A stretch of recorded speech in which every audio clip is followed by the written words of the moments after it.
Halo semuanya dan selamat datang di penjelasan mendalam kita kali ini. Coba deh bayangkan internet itu kayak sebuah kota metropolis raksasa yang nggak pernah tidur. Maksud saya, literally, miliaran titik saling terhubung, bertukar data cuma dalam hitungan milidetik. Gila kan? Tapi, di balik semua keajaiban modern yang kita nikmati setiap hari ini, ada sebuah sistem arsitektur tak kasat mata yang nahan semua kekacauan ini biar nggak runtuh. Nah, hari ini kita bakal ngebedah habis-habisan jantung dari infrastruktur internet kita, IPv4 dan seni membagi jaringan, atau yang biasa kita sebut subnetting. Siap-siap ya, karena kita bakal ngelihat dunia digital dari sudut pandang yang bener-bener beda. Oke, kita mulai dari satu misteri besar. Jadi, sistem IPv4 ini diciptakan sekitar tahun 1980-an, dan dia punya batas matematis yang mutlak. Sistem ini tuh cuma bisa ngasilin sekitar 4,3 miliar alamat unik. Kelihatannya banyak ya, tapi faktanya di tahun 2011, semua alamat itu resmi habis dialokasikan. Ludes. Padahal hari ini, coba tebak, ada lebih dari 20 miliar perangkat yang nyambung ke internet. Nah lo, pertanyaannya, gimana mungkin kota yang cuma punya 4,3 juta kafling tanah, maksudnya 4,3 miliar ya, bisa nampung 20 miliar rumah tanpa hancur berantakan? Jawabannya ada pada serangkaian mekanisme pertahanan yang jujur aja brilian banget. Bagian pertama, misteri populasi alamat IP. Buat paham gimana internet bisa survive dari overpopulasi ini, kita harus mikir kayak seorang tata kota. Gini, kalau jalan raya utama udah macet total, apa yang kita lakuin? Pastinya kita bangun kompleks perumahan tertutup kan, di mana ratusan rumah bisa sembunyi aman di balik satu gerbang utama. Nah, ini dia mekanisme pertahanan pertama kita. Misahin antara IP publik dan IP private. Para arsitek internet membagi alamat ini jadi dua dunia yang beda. IP publik itu ibarat jalan raya global, benar-benar unik dan bisa dilihat sama seluruh dunia. Sementara IP private, nah ini tuh jalanan di dalam kompleks perumahan kalian.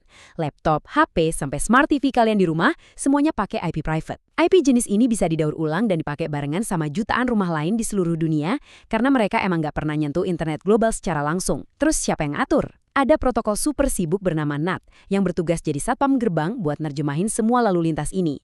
Masuk ke bagian 2, membedah anatomi alamat IP.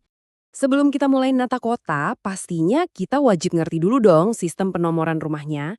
Alamat IPv4 itu pada dasarnya adalah bahasa mesin murni. Dia pakai 32 bit data. Tapi ya, biar otak manusia kita nggak meledak bacanya, 32 bit ini dipotong-potong jadi 4 bagian. Masing-masing bagian punya 8 bit, terus dipisahin pakai tanda titik. Contohnya kayak 192.168.0.1. Nah, karena setiap blok 8 bit ini cuma bisa nampung nilai dari 0 sampai 255, otomatis kombinasi angka yang bisa dibuat itu terbatas banget. Keterbatasan matematis inilah yang ujung-ujungnya mentok di angka maksimal 4,3 miliar alamat tadi. Struktur kaku kayak gini nih yang maksa kita buat puter otak dan jadi super efisien.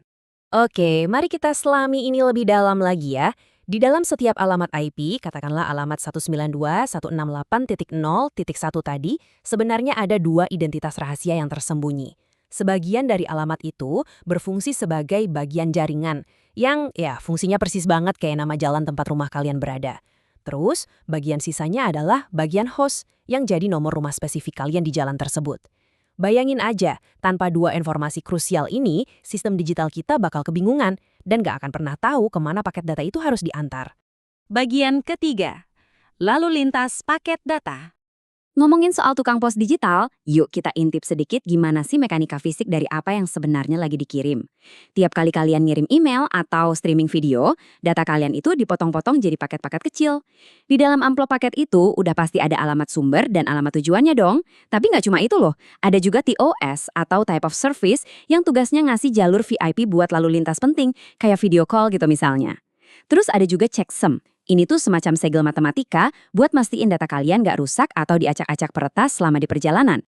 Tapi jujur aja, mekanisme yang menurut saya paling brilian di sini adalah sebuah fitur bernama TTL atau Time to Life. Coba bayangin, gimana jadinya kalau ada satu paket data tersesat di internet karena salah konfigurasi.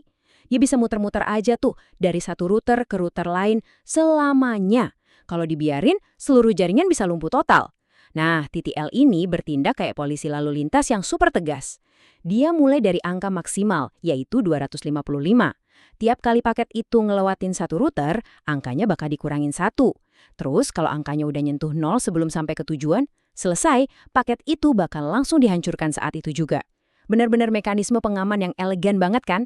Masuk ke bagian 4, seni membagi jaringan atau subnetting. Setelah kita paham soal anatomi dan lalu lintas datanya, sekarang kita masuk ke inti dari skill seorang arsitek jaringan sejati. Pertanyaannya, kenapa sih kita harus repot-repot ngebagi jaringan? Gini deh, bayangin skenario ini. Gimana kalau setiap satu alamat IP publik itu harganya $1 per bulan?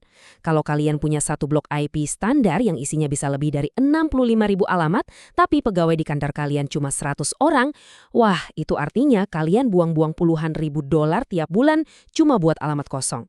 Nah, subnetting ini nyelamatin kita dari pemborosan gila-gilaan tadi dengan ngasih kita kemampuan buat motong-motong blok jaringan raksasa jadi ukuran kecil yang benar-benar pas sama kebutuhan. Dan disinilah mesin matematika di balik subnetting mulai bekerja. Di dunia jaringan, semuanya itu diatur pakai bahasa biner. Artinya, suka nggak suka, kita hidup di bawah hukum pangkat 2. Perhatiin deh polanya. Ukuran dari setiap jaringan yang mau kita buat itu wajib. Saya ulangi ya, wajib berupa kelipatan dari perpangkatan 2. Entah itu bikin jaringan buat 32 perangkat, 64, 128, atau 256. Jadi, kalian nggak bisa tuh asal pesan blok jaringan dengan angka nanggung kayak 50 atau 100 alamat. Harus ngikutin aturan pangkat 2 ini. Setiap kali seorang profesional IT lagi ngerancang jaringan baru, mereka itu punya semacam mantra disiplin. Ada 4 pertanyaan fundamental yang harus banget dijawab. Apa netmasknya, terus apa IP pertama dan terakhirnya, ketiga alamat IP mana aja yang benar-benar bisa dipakai, dan terakhir, di mana letak jaringan yang selanjutnya. Jawaban dari keempat pertanyaan inilah yang bakal nentuin batas wilayah, ukuran, sampai ngatur kafling mana yang bakal dipakai buat departemen berikutnya. Nah, buat ngejawab pertanyaan terakhir tadi soal jaringan selanjutnya, ada satu analogi yang keren banget buat ngebantu pemula yang sering kebingungan. Ingat ya, setiap blok IP itu mentok di angka 255. Jadi, mikirin alamat IP itu mirip banget sama mikirin jam digital. Kalian nggak pernah kan ngelihat jam digital nunjukin angka 1160? Pasti dia langsung berubah jadi 1200. IP juga sama persis polanya.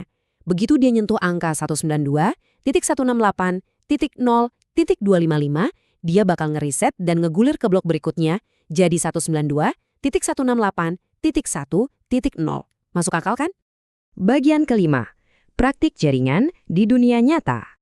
Teori emang indah ya, tapi mari kita langsung eksekusi di lapangan. Bayangin, kalian baru aja direkrut buat jadi arsitek jaringan sebuah perusahaan. Mereka punya 3 departemen dengan ukuran yang beda-beda. Departemen IT butuh 129 perangkat, sales butuh 15, dan marketing cuma butuh 7 perangkat. Aturan emasnya di sini adalah kalian harus selalu, saya tekankan lagi, selalu mulai membagi blok dari departemen yang paling besar lebih dulu. Jadi dalam kasus ini, kita mulai dari orang-orang IT. Jadi, poin krusialnya ada di perhitungan matematika ini. Departemen IT tadi butuh 129 IP kan? Nah, angka pangkat 2 terdekat yang lebih besar dari 129 adalah 2 pangkat 8, yang berarti 256. Terus pertanyaannya, kenapa alamat yang bisa dipakai kok cuma sisa 254? Gini, karena setiap jalan di kota digital kita ini wajib ngorbanin 2 alamat. Alamat pertama dipakai sebagai nama identitas jaringan itu sendiri, dan alamat paling ujung dikunci sebagai alamat broadcast, semacam pengeras suara raksasa buat ngirim pesan ke semua penghuni secara bersamaan.